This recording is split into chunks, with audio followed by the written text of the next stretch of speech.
하나님 아버지 감사합니다. 저희가 어제 2015년의 마지막 주일을 은혜 아래에서 잘 보내게 하시니 감사합니다. 그리고 2015년의 마지막 주 일상적인 일과를 하면서 마무리할 수 있는 기회를 또 허락받음에 감사를 드립니다. 하나님 아버지, 이렇게 시간이 가고 저희는 늙어가고 육신은 후퇴해 가고 있습니다. 그러나 주님 만날 소망은 날로 갱신되고 새로워지니 감사하고 감사합니다. 주님, 마음을 잘 지켜 하나님께서 주신 메시지와 우리가 주일에 받은 말씀, 이것들을 잘 되새기며 공연히 떠다니는 연말이 아니라 오히려 하나님 말씀에 깊이 침잠하여 묵상하고 묵상할수록 단맛을 경험하게 하여 주시옵소서. 우리 사랑하는 주의 백성들, 특별히 어제 함께 예배했던 모든 회중들을 기억하셔서 정신없는 하루 보낸다 할지라도, 육신의 후패 속에서 힘들어한다 할지라도 주의 은혜를 사모하며 간절히 기도할 수 있는 그런 마음을 주시옵소서. 인생의 연약함 속에서 주님을 부를 수 있는 그 마음이 있기를 원합니다. 우리 하나님께서 우리 각자의 마음을 붙드시어 한 주 동안 승리할 수 있도록 도와주옵소서. 오늘도 이사야 11장 말씀 붙들고 기도하고자 하오니 주께서 깨달음을 더하여 주소서. 예수님 이름으로 기도합니다. 아멘. 하나님 말씀 이사야 11장입니다. 1절부터 16절까지를 보겠습니다.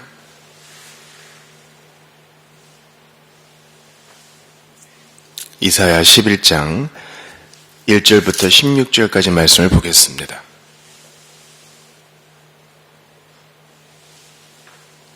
우리 전체 성경을 읽겠습니다. 이 새 줄기에서 한 싹이 나며 그 뿌리에서 한 가지가 나서 결실할 것이요 그의 위에 여호와의 영 곧 지혜와 총명의 영이요 모략과 재능의 영이요 지식과 여호와를 경외하는 영이 강림하시리니 그가 여호와를 경외함으로 즐거움을 삼을 것이며 그의 눈에 보이는 대로 심판하지 아니하며 그의 귀에 들리는 대로 판단하지 아니하며 공의로 가난한 자를 심판하며 정직으로 세상의 겸손한 자를 판단할 것이며 그의 입에 막대기로 세상을 치며 그의 입술의 기운으로 악인을 죽일 것이며 공의로 그의 허리띠를 삼으며 성실로 그의 몸에 띠를 삼으리라.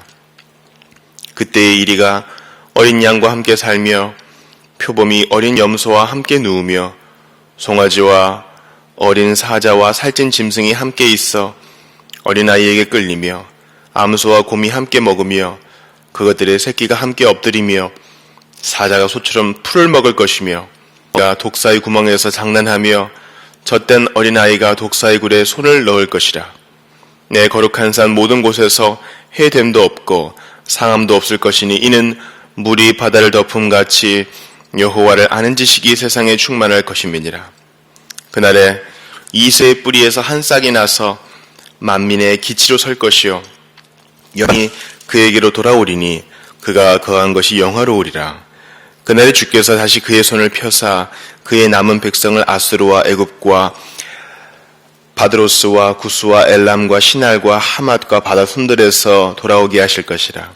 여호와께서 열방을 향하여 기치를 세우시고 이스라엘의 쫓긴 자들을 모으시며 땅 사방에서 유다의 흩어진 자들을 모으시리니 에브라임의 질투는 없어지고 유다를 괴롭게 하던 자들은 끊어지며 에브라임은 유다를 질투하지 아니하며 유다는 에브라임을 괴롭게 하지 아니할 것이요 그들이 서쪽으로 블레셋 사람들의 어깨에 날아 앉고 함께 동방 백성을 노략하며 에돔과 모압의 손을 대며 암몬 자손을 자기에게 복종시키리라. 여호와께서 애굽 해만을 말리시고 그의 손을 유브라데 하수 위에 흔들어 뜨거운 바람을 일으켜 그 하수를 쳐 7 갈래로 나누어 신을 신고 건너가게 하실 것이라. 그의 남아있는 백성 곧 아수르에서 남은 자들을 위하여 큰 길이 있게 하시되 이스라엘이 애굽 땅에서 나오던 날과 같게 하시리라. 아멘. 우리가 오늘 11장 전반부, 즉 1절부터 9절을 중심으로 살펴볼 것이지만 전체를 다 살펴본 이유는 이세 줄기에서 나오는 한 싹, 그 한 가지, 바로 메시아, 우리 구주 예수 그리스도를 가리키는 예언하는 아주 복된 장이기 때문에 전체를 다 읽었습니다. 우리는 이사야 10장을 지난 금요일에 보았습니다. 이사야 10장에서 주님은 아시리아가 하나님의 도구인데 하나님의 도구로 쓰임받았다 할지라도 그가 교만하면 그의 교만 때문에 그를 심판하시겠다 약속하셨습니다. 따라서 우리가 잘 된다 할 때, 잘 나간다 할 때 너무 자랑할 필요 없어요. 겸손한 사람은 운이 좋았던 거지요. 때가 좋았던 거죠. 도와주죠. 이렇게 해요. 바로 되네. 이렇게 거드름을 떠는 사람은 반드시 아수르처럼 심판과 낮아짐을 경험하게 될 것입니다. 그러니까 우리는 눈에 보이는 대로 어떤 사람이 너무 안 된다고 해서 그를 동정하거나 그가 하나님의 심판 아래 있다 함부로 얘기해서는 안 되고요. 또 어떤 사람이 너무 또 세상적인 기준으로 볼 때 돈도 잘 벌고 몸도 건강하기 때문에 자녀도 잘 되기 때문에 하나님이 복 주셨다 쉽게 속단하지도 말아야 됩니다. 성도는 골짜기에 있건 높은 산에 있건 언제나 겸손히 자신의 길을 걷는 사람입니다. 거룩을 추구하는 사람인 것입니다. 오늘 본문 이사야 11장에는요. 이렇게 총체적인 난관과 어두움 속에서 종국적인 다윗의 후손, 그러니까 다윗의 왕위를 그저 잇는 정도가 아니라 제2의 다윗, 아니 완성된 다윗이 나올 것이다. 그런 말씀이 나오는 것입니다. 그는 어떤 자입니까? 2절에 보니까 여호와의 영, 성령이 충만하여서 지혜와 총명, 모략과 재능, 지식과 여호와를 경외하는 영으로 그에게 입혀질 것이다. 그렇게 말합니다. 마치 우리 예수님께서 공생을 시작하실 때 세례 요한으로부터 세례 받으실 때에 하늘로부터 비둘기 같은 성령이 강림하시는 것, 그것이 생각나지 않습니까? 우리 예수님 죽으시고 부활하신 이후에 승천하셨지요. 그리고 마침내 그들이 기도할 때에 마가의 다락방에서 성령의 충만을 입습니다. 그때 그들이 받았던 성령이 바로 예수님에게 임하셨던 바로 그 성령인 것입니다. 그러니까 우리 주님은요, 그분이 획득하신 모든 좋은 선물을 우리에게 다 나눠주시는 분이세요. 우리가 어제 받은 말씀처럼 그리스도를 믿고 따르는 것은요, 결코 잃어버리는 것이 아니에요. 세상을 얻고 지금도 더 얻는 것입니다. 그러니 여러분, 조금 더 의심하지 말고 조금 더 주저하지 말고 바로 지금 주님을 따라야 돼요. 오늘 본문 2절에 나온 여호와의 영, 곧 지혜와 총명의 영, 모략과 재능의 영, 지식과 여호와를 경외하는 영이 지금도 우리와 함께 있고 우리 안에 내주하시고 오늘도 우리를 가르쳐줘요. 여러분, 세상보다 크시고 세상을 만드신 하나님이셔요. 그분이 우리 안에 계셔요. 모든 것을 얻은 거예요. 값으로 매길 수 없어요. 그런데 그 메시아가 어떻게 하실 것인지 3절에 나와 있어요. 그가 여호와를 경외함으로 즐거움을 삼을 것이며, 저는 좀 여기에서 멈췄으면 좋겠어요. 여호와를 경외함으로 즐거움을 삼는다. 여러분, 경외가 뭡니까? 경외라는 것은요, 두려운 마음이에요. 두려운 마음으로 사랑하는 것이에요. 경외는 두려운 마음으로 공경하는 것이에요. 사랑과 두려움이 함께 있는 거예요. 여러분, 이게 바로 웨스트민스터 소요리 문답, 대요리 문답의 1문의 1답입니다.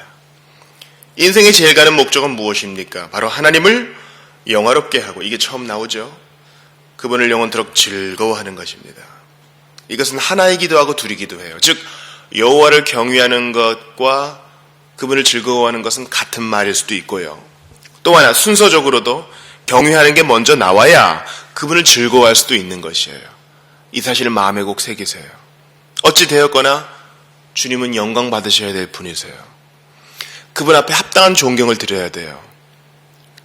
근래의 복음주의는 예수님을 마치 나의 친구, 상담자, 의사, 위로자, 그리고 남편, 이 정도로만 보는 경향이 있어요.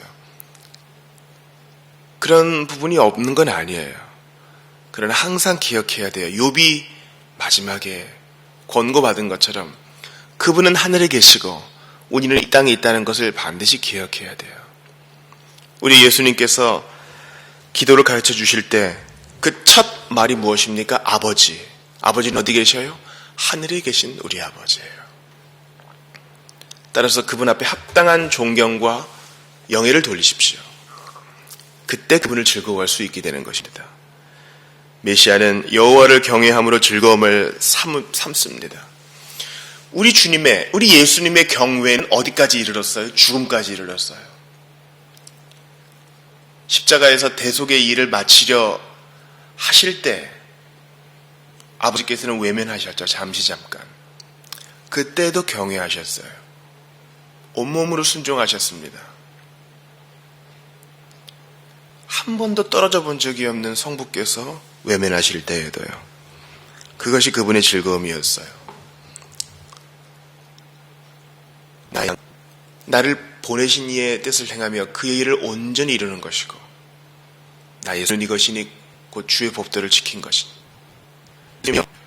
주님 하나님 아버지를 경외하는 것을 즐거움으로 삼으셨어요. 왜? 우리를 구원하시려고, 또한 왜? 우리에게 본을 보이시려고, 가르침을 주시려고 그렇게 하신 거예요. 사랑하는 여러분, 여러분의 즐거움은 뭡니까? 우리의 즐거움은 무엇입니까? 우리 주일 오후에 어떻게 보내시는가 모르겠어요. 가족과 함께 맛있는 것을 먹을 수도 있습니다. 설교를 돌이켜볼 수도 있어요. 또한 시작한 한 주를 좀 어떻게 시작하기 위해서 계획을 세울 수도 있습니다. 또 어떤 분들은 TV를 시청하거나 외식을 할 수도 있었겠죠. 그런데 그 모든 것을 포함한 가장 근본적인 원리, 즉 우리의 즐거움은 뭐예요? 게임에 탐닉하는 우리 학생들이 있을 겁니다. 그들에게 진짜 즐거움은 뭐예요?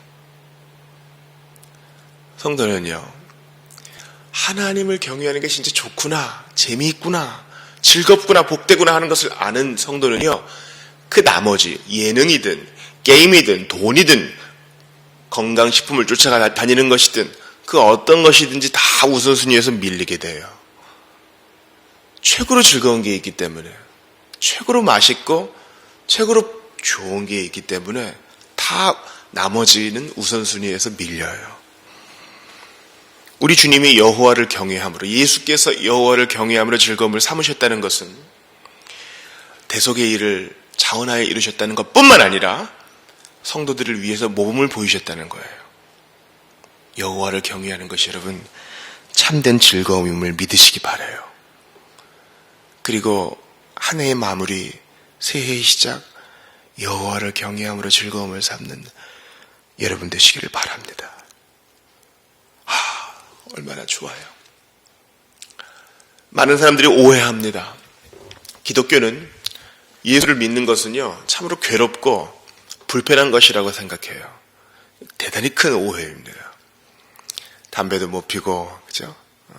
술도 잘 못 마시고, 어디 가서 흥청망청 돈도 좀 써보고 싶고, 춤도 춰보고 싶고, 남들이 하는 것만큼, 아니, 너무 깊이 담그지는 말고, 푹 젖지는 말고, 그저 발 정도만 좀 적셔보고 싶은데, 기독교는 거기에 대해서 너무 엄격한다고 생각하는 거예요. 돌아오는 주일에, 우리 1월 첫 번째 주일에, 글쎄요, 좀 제가 매년 하는 것처럼 유언장을 쓸지, 아니면 하이델베르크를 할지 좀 고민인데요. 하이델베르크 유리문답을 하게 되면 7계명, 간음하지 말지니라가 나와요. 여러분, 간음은요, 상당히 매력적으로 보여요. 불신자들처럼, 예수 안 믿는 사람들처럼 완전히 가정이 풍지박산 날 정도로 그렇게 함부로 하진 않고요. 아주 은밀하게 좀 맛만 본다는 거예요. 그게 좋으니까요. 근데 하나님을 경외하는 즐거움을 한번 맛보게 되면요, 하나님 말씀이 얼마나 단지 그걸 맛보게 되면요, 하나님 말씀을 연구하고 성도들과 교제하며 하나님 앞에 기도하는 그 맛을 알게 되면요, 가늠과 성적 만족과 다른 세상 것들이 줄 수 있는 것과는 비교할 수 없게 돼요. 이건 목사가 아무리 강조해도 지나침이 없고 성도들이 반드시 체험하는 것. 그러니까 여기서 또 하나의 원리가 도출되죠. 우리가 위에서 기도하는 자녀들과 사람들이 있을 거예요. 우리가 도와주고 그들을 권면하는 건 한계가 있어요. 그렇죠? 그 맛을 맛보게 해줄 분 하나님밖에 없잖아요. 그죠?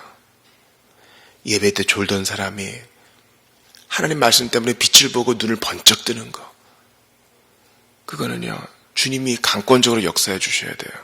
우리 이사야의 말씀 나온 것처럼 만군의 여호와의 열심히 일을 이루시리라. 그것밖에 우리가 기대할 게 없는 거예요. 사랑하는 여러분, 하나님을요, 알아가게 되면요, 주님을 알아가는 걸 도와주는 책들을 읽어내고, 이걸 더 알기 위해서 교육자에게 질문하고, 체험적으로 내가 이걸 알게 된 걸 더 간증하고, 그게 삶에 참 좋은 낙이 돼요. 여러분, 세상의 모임을 생각해 보세요.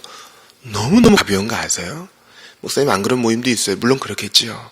근데 대부분의 이 세상 모임은요, 대단히 가벼워요. 모르겠어요. 그들 나름대로는 깊을 수 있을지 모르겠어요. 근데 거기 한번 동참해 보세요. 너무 있기가 불편한 걸 아시게 될 거예요. 왜 이렇게 빙빙 도는가? 왜 마음속에 있는 가슴 속 깊은 얘기가 왜 안 나오는가? 재미가 없어요. 그러나 하나님 말씀 앞에서 우리가 벌거벗은 듯이 드러나게 되고, 그래요. 나도 부족하고 저 사람도 부족하고 서로의 부족함을 또 나누고, 이게 바로 여호와를 경외함으로 얻는 즐거움이에요. 하나님 앞에서만 즐거움을 얻을 수 있어요. 우리 3세기 4세기 어거스틴을 생각해 보십시오. 마니교라는 이단사에 비해서도 즐거움을 찾지 못했어요. 10대 시절의 육체적인 정욕을 결혼이 아닌 혼외정사로 또 아들의 출생으로 어떻게 막아보려 했지만 막을 수 없었습니다. 그 불길은 더 커져만 갔습니다. 오직 하나님 안에서만 영혼의 빈 구멍이 메워져서 참된 즐거움을 만끽할 수 있어요. 7계명에서 중요한 게 뭔지 아세요? 혼인을 한 자든 혼인을 하지 않은 자든, 혼인을 한 자든 혼인을 하지 않은 자든 이 7계명에서 예외가 되는 사람은 없다는 거예요. 그러니까 결혼했다고 이 구멍이 메워지는 거 아니에요. 오직 여호와를 경외하는 걸 배워야만 인생의 문제가 해결돼요. 부지런히 연습하고 가르쳐야 됩니다. 여기 큰 즐거움이 있다. 여기 최고로 맛있는 게 여기 있는데 왜 여기서 사발만 먹고 있느냐. 여기 최고로 좋고 맛있는 건강한 음식이 있는데 왜 저기서 불량식품 먹고 있느냐. 권고하고 이끌어야 합니다. 그러면 그 맛을 주님이 알게 해주실 거예요. 예수께서 여호와를 경외함으로 즐거움을 삼으셨으니 이는 대속의 일을 이루고자 하시며 우리에게 본을 보이사 이게 참 즐거움임을 알려주시고자 함입니다. 여호와를 경외하여서 그것을 즐거움을 삼아 한 주간 풍성하게 나머지 모두 상대화시켜버리고 주님을 날아가는 즐거움, 경외하는 즐거움으로 가득 채우시는 이번 한 주가 되시기를 바라요. 우리 기도합시다. 하느님 아버지 감사합니다. 날이 부쩍 추워졌습니다. 어제 구제사역 감당하였는데 7가정 모두 복되게 하시고 간절히 바라고 원합니다.